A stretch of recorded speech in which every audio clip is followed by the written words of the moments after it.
A blue-eyed teenager from the affluent Los Angeles suburb of Palos Verdes Estates was arrested in October 2017 on suspicion of murder and alleged gang killing in South Los Angeles.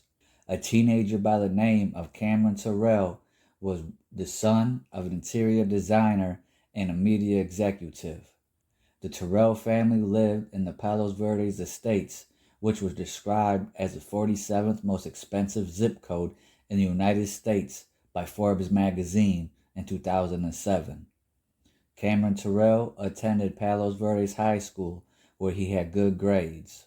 Story goes, Cameron was having family issues at home with his parents, as most teenagers do. Just because someone has money doesn't mean they don't have problems. They just like the rest of us. We're all human. Whatever these issues may have been, maybe his parents were arguing, maybe he wasn't getting along with his parents, maybe a little bit of both. Either way, in 2016, Cameron would find refuge approximately 23 miles away, or about a 40-minute drive from his hometown in Palos Verdes, to a neighborhood in Los Angeles known as the Rollin 90s neighborhood, and started hanging out at Jesse Owens Park, headquarters for the Rollin 90s Neighborhood Crips. While Cameron was hanging out at Jesse Owens Park, he made friends with some of the locals around the South Los Angeles neighborhood.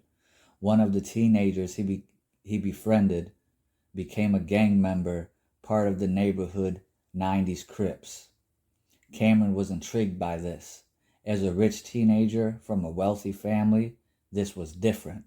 It excited him, and he purchased books on gangs. Not long after his friend joining the Rollin 90s Crips, Cameron would follow right behind him and become a member of the Crip gang himself.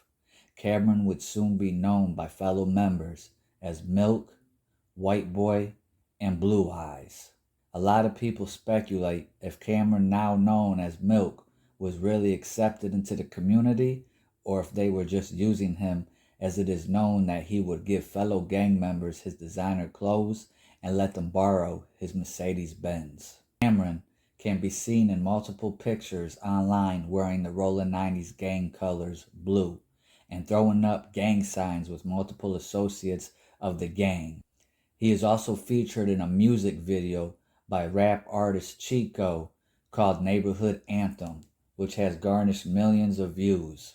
In the video, Milk, along with other Rollin 90s members, are seen rapping, throwing gang signs, and wearing gang insignia representing the Crips. About a year into the gang life, on October 1st, 2017, using his father's Mercedes-Benz, Terrell drove two other members of the Rollin 90s Neighborhood Crips to the 7800 block of Southwestern Avenue, which is the territory of a rival gang, the 8-Tray Gangster Crips. Later on in court, Cameron's lawyer would claim that Cameron thought they were going to the rival neighborhood to do some graffiti. A young man named Justin Holmes was walking with two friends in the Manchester Square neighborhood when two teenagers walked up to them and one asked what gang they were from. According to authorities, the two people who were with Holmes ran, and Holmes told the teenagers that he didn't gangbang, according to trial testimony. Holmes worked for a U-Haul and was visiting friends on a day off from work. Surveillance video captured near the scene showed two teenagers jumping into a black Mercedes-Benz. The car registered to Terrell's father, then sped away. Later on in trial, Terrell, 18, admitted he was the driver. Less than 2 weeks later, after the shooting, death of Justin Holmes, on October 12th, Cameron Terrell would be arrested for murder, along with two juveniles. Terrell was released on a $5 million bail on October 19th and was allowed to continue attending school while on bail. Terrell's presence at school angered a group of parents who wrote a letter to the Palos Verdes Peninsula School Board in which they stated, "At best, Terrell is a distraction to teachers, staff, and other students. At worst, most law enforcement officers would say that allowing an 18-year-old gang member suspected of a felony to attend a high school presents a clear and present danger to other students. In response to this, Terrell was required to complete his studies off campus. Terrell's trial began on July 3rd, 2018, and he was represented by Jovan Blacknell. Attorney Jovan Blacknell is an aggressive trial attorney specializing in criminal defense and civil litigation. He has been practicing law in Southern California for nearly 10 years. He has received not guilty verdicts in multiple murder trials, including California's most serious crime of special circumstance, murder. Mr. Blacknell has earned acquittals for clients in cases involving serious and violent felonies, strike offenses, and many other serious charges. He once represented a Linwood, California man who was charged with first-degree murder. The man was observed by police officers loading a 3-day-old decomposed human body into the back of an SUV with a can of gasoline. The man claimed he acted in self-defense. Attorney Jovan Blacknell received a not guilty verdict after trial, clearing the man of all criminal charges. He is what you would call a high-end attorney. He also defended the stink team Ralphie the Plug in his public indictment. During the trial, 23 witnesses were called to testify. The main focus of the trial was on whether Terrell knew his two fellow gang members were going to murder someone.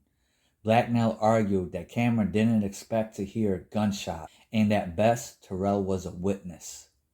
The prosecution argued that Terrell knew that they were going into a rival gang's territory to kill members of a rival gang. It was argued that Terrell participated in the murder to gain status within the gang. In a video widely circulated after Terrell's arrest, he's shown in the background wearing the gang colors and throwing up gang signs. Police found a t-shirt marked with "Milk," Terrell's alleged gang moniker, and "Baby Blue" on the back seat in the car. He also spoke to others of his allegiance to the gang and distaste for the gang's rivals. He had a tattoo of a W on his chest to represent the specific clique he claimed, according to court testimony. Blacknell said that Terrell got his tattoo, a W, in the style of the Washington Nationals baseball team because his favorite basketball player, Kevin Durant, also has the tattoo. Terrell thought that gang life was cool and was merely trying to study the culture, Blacknell said. The photographs, videos, and text and Facebook messages weren't real, he argued, but a fantasy world. Blacknell called witnesses to testify to Terrell's character during the trial. All of them said they didn't think he could murder another human being. Terrell, who completed high school off campus, said he will attend college at the University of Houston. After a 10-day deliberation, the jury found Terrell not guilty. After the verdict was announced, the family of Justin Holmes shook their heads and walked out of the courtroom. Terrell made a statement to the media. "I want to say rest in peace, Justin Holmes. He shouldn't have died that day. I pray for his family every night." Controversy ensued after Terrell was acquitted. Critics claimed that his race and affluent background helped him win the case. Others dismissed those suggestions, asserting that prosecutors overreached and focused too much on establishing Terrell's alleged gang membership without proving he committed the crime. Blacknell argued that latter but acknowledged the subtle racial dynamics at play. He wasn't set free because he was white, said the attorney, who is black, but I do think that the jurors gave him the benefit of the doubt. I don't think all minorities get that. Another advantage was that Terrell's family was able to post a $5 million bond, which required $500,000 in cash. During the trial, Terrell was able to go home each night. During breaks, dressed in a Navy suit, he would sometimes walk in Grand Park and meet his lawyers at a nearby law library. Jurors could see him in the halls waiting to enter the courtroom or cafeteria. "It's such a tremendous benefit to be out of custody," Blacknell said. "He's not just who they're talking about in a vacuum in a courtroom. He's also this guy, this kid, who we see walking around like a regular person." Terrell also had the privilege of hiring a private defense attorney rather than being assigned a public defender, said Richard Kanya, a criminal justice professor at Jacksonville State University. His youthful, clean-cut appearance also helped. He just doesn't fit the image of a gangbanger, Kanya said. Josh Ritter, a former LA County prosecutor who is now a defense attorney, said he rejects the notion that Terrell walked because he was white, but said the verdict reflected the complexities of the case. Sometimes charging a person with murder who isn't the actual shooter is hard for jurors to wrap their heads around. Alex Alonzo, a legal consultant who sometimes testifies on behalf of defense attorneys in gang cases, but did not in this case, said he wasn't surprised at the outcome of the trial. It's a knee-jerk reaction for the public to assume that white privilege had something to do with it, Alonzo said. Instead, Alonzo said he thought the prosecution bungled the case by overcharging Terrell and failing to prove he was part of the murder conspiracy. Alonzo said that he has seen similar cases end up in acquittals, citing the 2014 death of Patricia Farah, 17, who was killed in a car-to-car shooting at a South Los Angeles intersection. Shamaj Welch, 22, who was driving the other vehicle but was not the gunman, was found not guilty.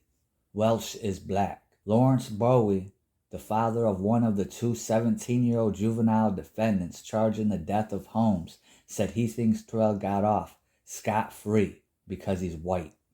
Terrell graduated from high school while his case was pending. He stopped attending Palos Verdes High School after parents protested and finished his studies off campus.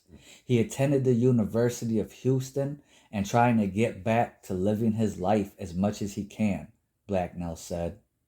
Blacknell said he received backlash from the black community for the perception that he helped a white man get something that a black or Latino client might not get. The answer to their problem isn't for the system to treat Cameron wrong. The answer to their problem isn't for the system to treat Cameron wrong, he said.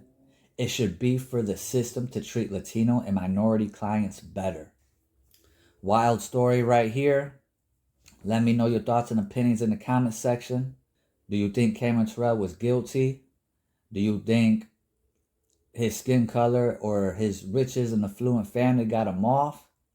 Do you think he just had a good lawyer? Let me know. Do you think he was accepted as an official member of the Rollin 90s Crips? Or do you think they were using him? You think, this Cameron dude was using them? But kind of like a back and forth thing, using each other? Let me know in the comment section below. Hit that like button, subscribe, and I'll catch you on the next one. Much love, peace, blessings, much gratitude.